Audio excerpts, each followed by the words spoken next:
Well, 10 years ago, Hamilton family lost their youngest son to a rare but severe chronic illness. This year, they're looking to raise $20,000 at McMaster Children's Hospital. As Emily Taylor tells us, they plan to donate it in a way that honors their son's favorite hobby, video games.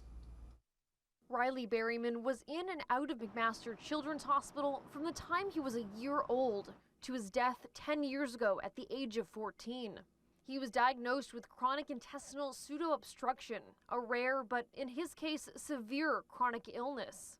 His brother Mike says Riley would spend all the time he could playing the games Fallout or Red Dead Redemption on the hospital's Xboxes and PlayStations. My brother always found great value in having access to these games to help him pass the time, with him being in hospital for such lengths of time, as well as to help him get his mind off his troubles.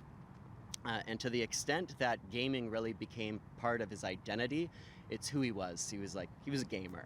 Every year since, his family has donated a few consoles and games to the hospital. But this year marks a decade since his passing, and the family wanted to do something bigger.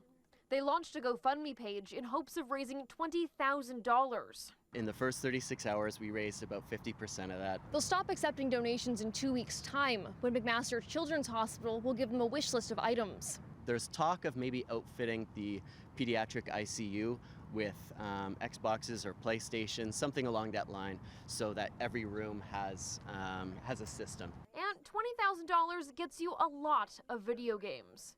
You could buy around 45 PlayStation 4s with that kind of cash. It's really become something that's near and dear to my family's hearts, because we find it quite an honor to be able to give back to the hospital that took care of him for so long, as well as to help other sick children in a way that was special, would be special to Riley, so through video games. They'll make the donation on November 20th, Riley's birthday.